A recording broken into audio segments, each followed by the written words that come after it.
Buenas tardes, estimados alumnos del Diplomado en Análisis Político y Campañas Electorales que imparte en conjunto la UNAM en coordinación con la Cámara de Diputados.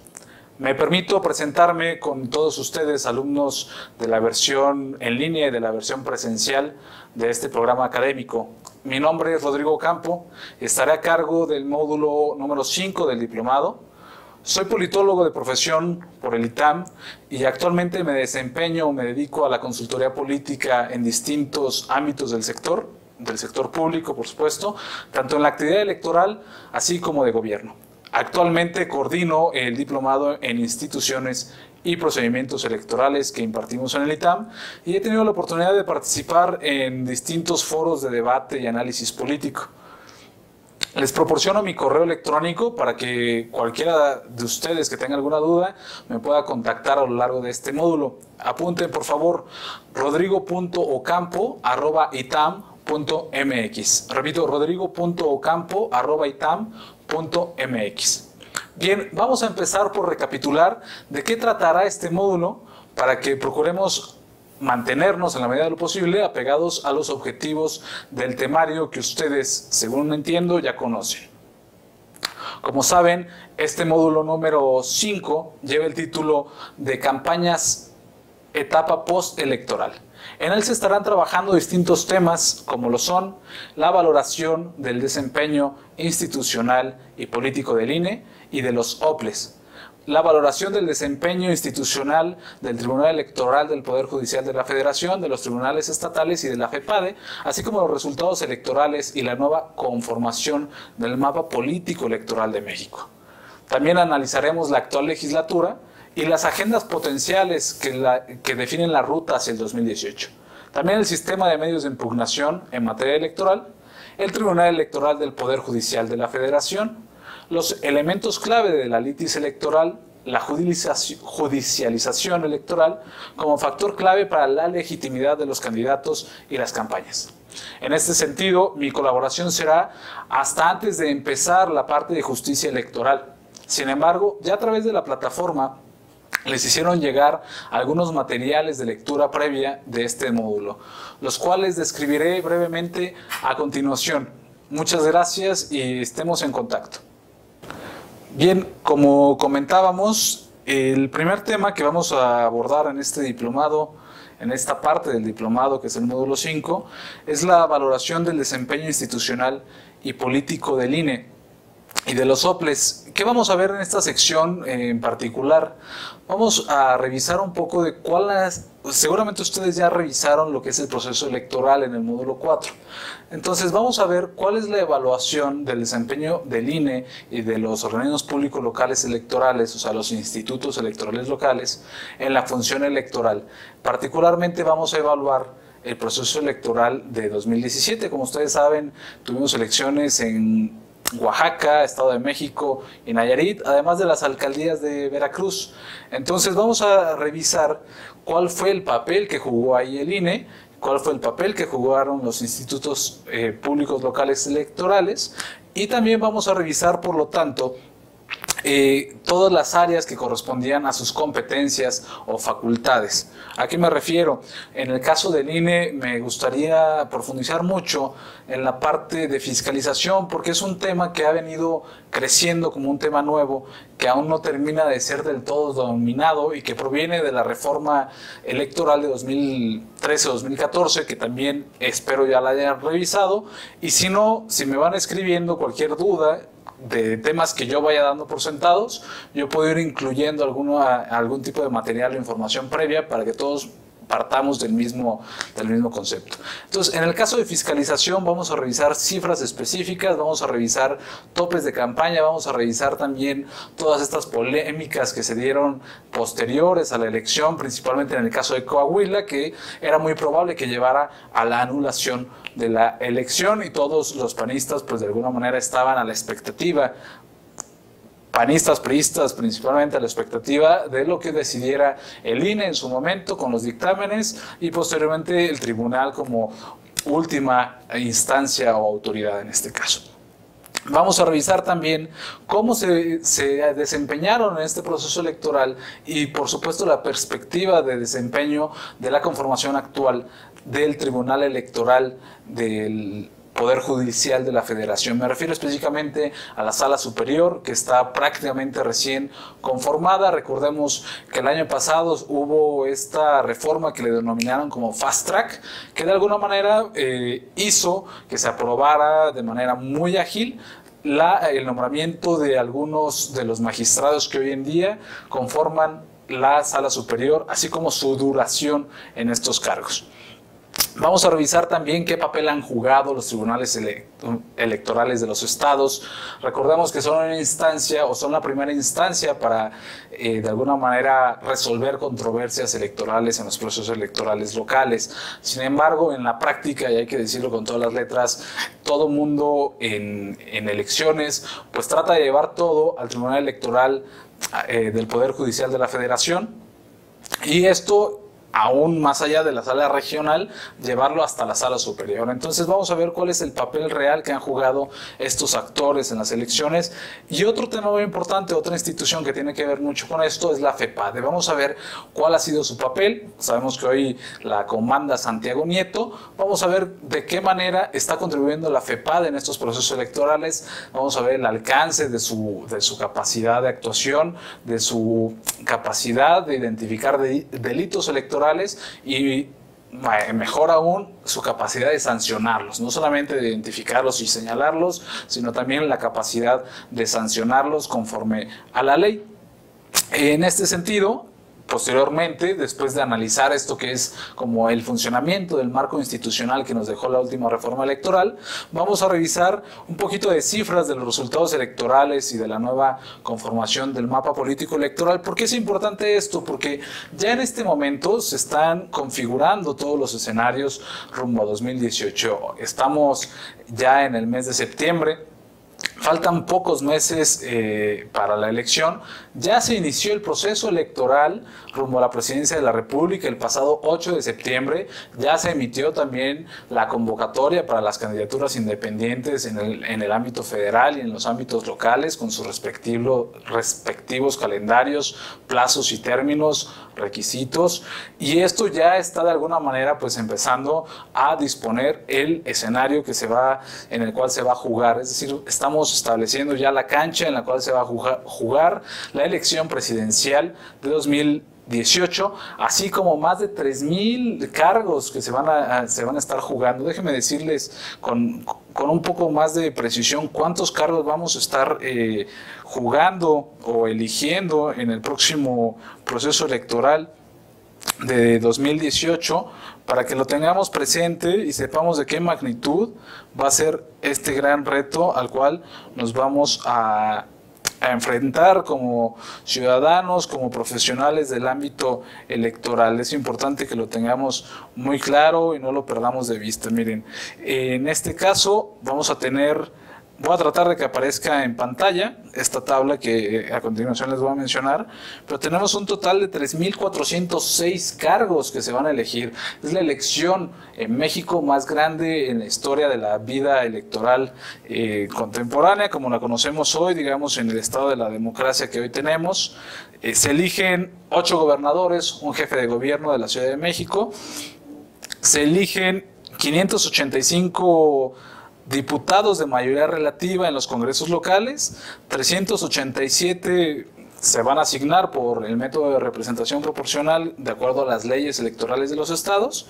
Se van a elegir 1,596 alcaldías, 1,596 ayuntamientos y 24 juntas municipales. Además se van a elegir 16 alcaldías, estrictamente hablando, en la Ciudad de México. Recordemos que la reforma constitucional la reforma política de la Ciudad de México, que dio origen a la Constitución, a la nueva Constitución de la Ciudad de México, que antes era un estatuto de gobierno, esta nueva Constitución dispone que ya no van a ser delegados, sino que van a ser alcaldes.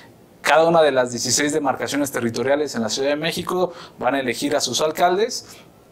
Y con esto vamos a elegir también a 96 concejales de cada una de estas demarcaciones territoriales por la vía de mayoría relativa, así como 64 concejales por la vía de representación proporcional, lo que entendemos popularmente como plurinominales.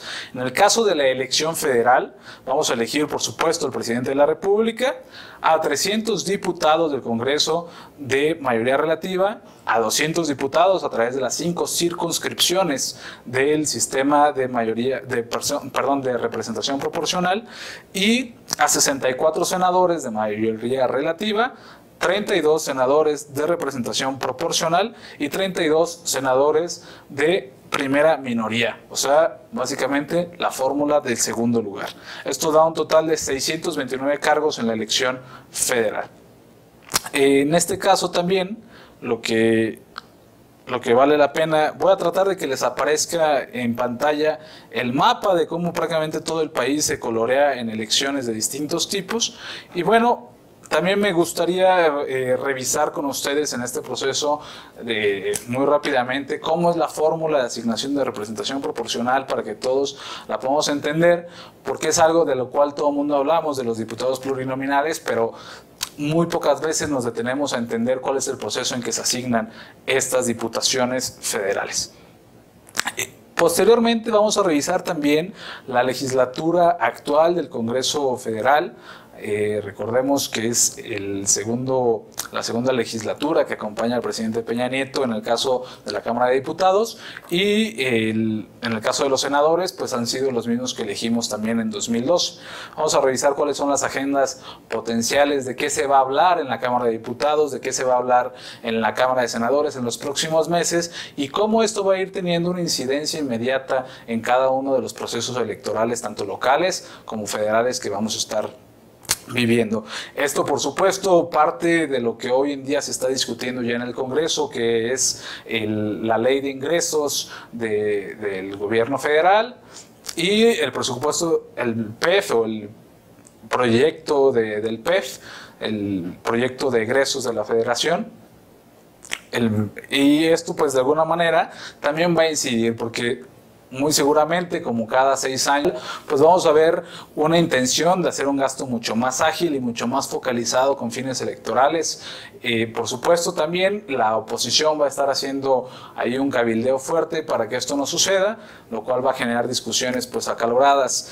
También importante destacar lo que hoy en día, en estos momentos, se está ya discutiendo a raíz del sismo, del cual espero que todos los que están en las zonas afectadas, en la Ciudad de México y demás, hayan salido en la medida de lo posible pues bien librados, igual sus seres queridos, hayan tenido la oportunidad de apoyar si estaba en sus alcances. Pero bueno, esta coyuntura nos dejó un tema también político. Como sabemos, nos encanta politizar todas las circunstancias que va viviendo el país, y hoy en día se está discutiendo la devolución e inclusive los cambios legislativos que lleven a disminuir el presupuesto que reciben los partidos políticos en nuestro país y que van a ejercer en lo que resta del año. Ya el PRI dijo que va a devolver el 100% de su presupuesto de lo que resta del año 2017, y se va a empezar a discutir a propuesta de este recientemente conformado Frente Ciudadano, que conforma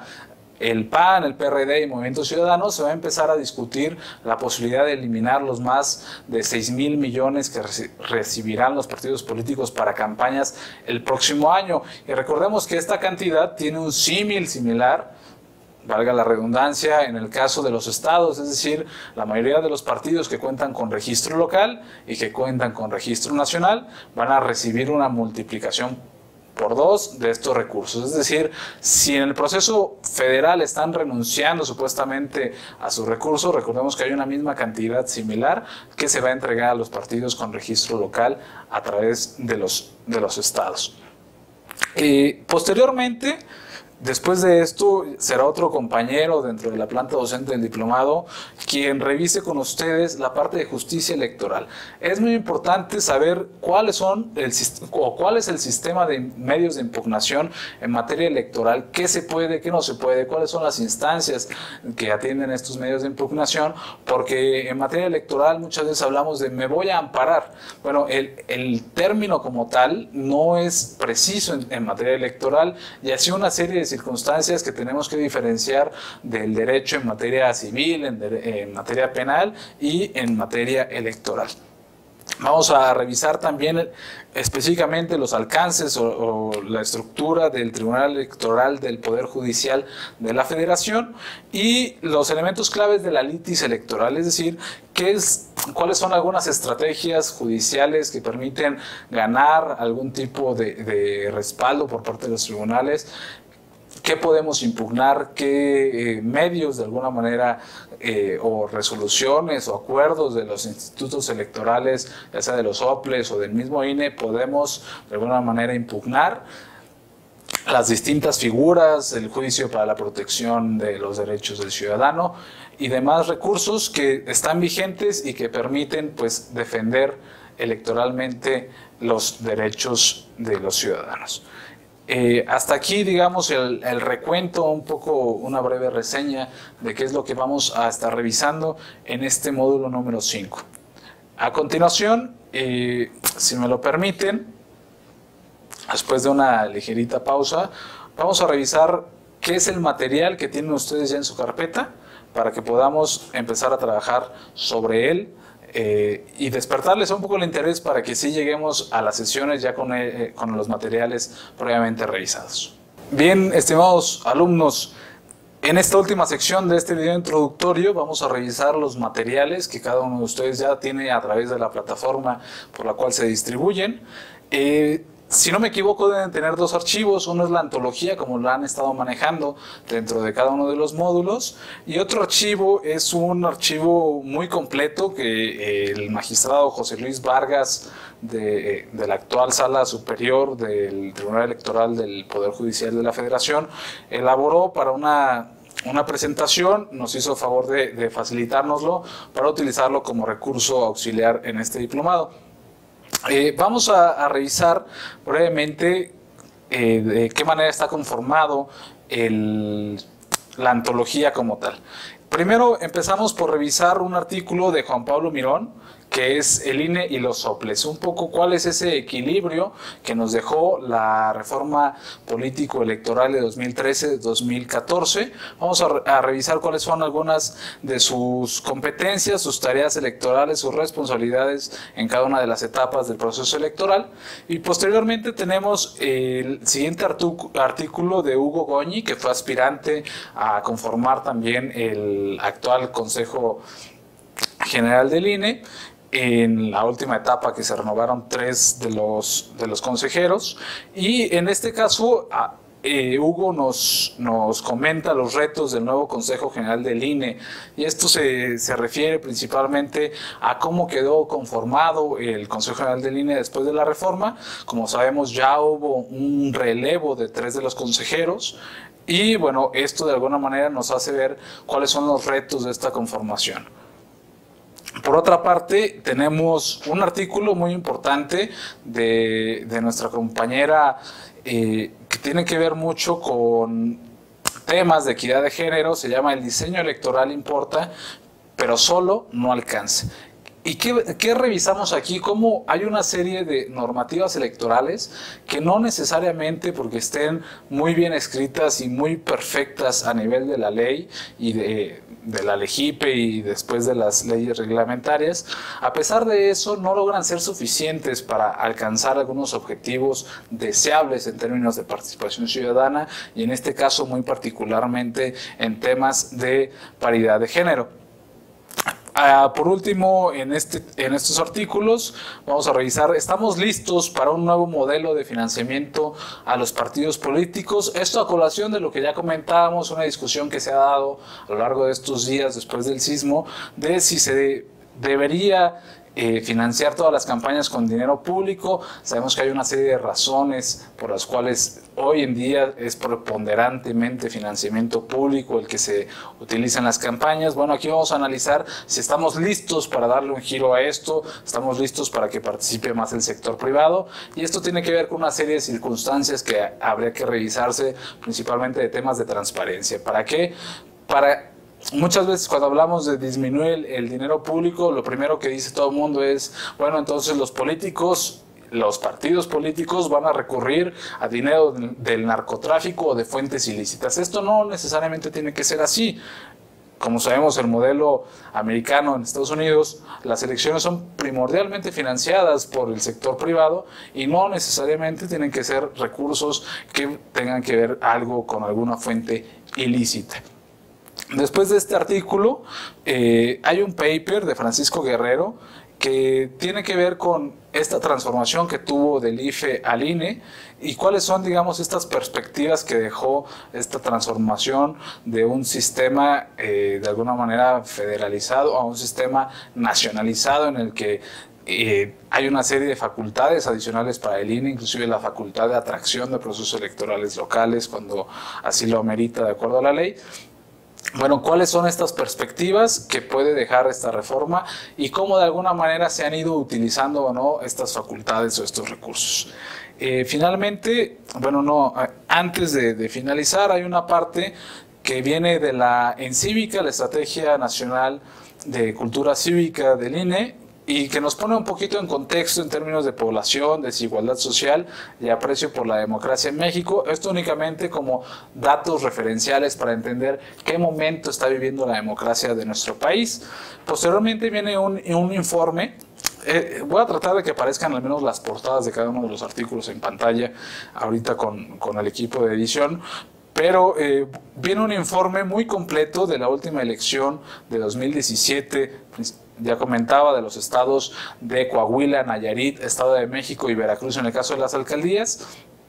Es el reporte electoral de Integralia. Y este artículo o este resumen es muy ilustrativo para entender en términos de números todo lo que tiene que ver con este proceso electoral de este año y un poco cómo deja paradas las fuerzas políticas hacia el próximo año, la fuerza de cada uno de los partidos, cómo de alguna manera crecieron o se mantuvieron en el poder cada uno de los partidos. Entonces, todos estos materiales los invito a que los revisen con mucha atención previo a que desarrollemos el módulo. Les agradezco mucho la atención a este video introductorio. Les recuerdo mi correo electrónico rodrigo.ocampo@itam.mx para cualquier duda que tengan a lo largo del desarrollo del módulo. Muchas gracias y nos vemos en el auditorio de la Cámara de Diputados muy pronto.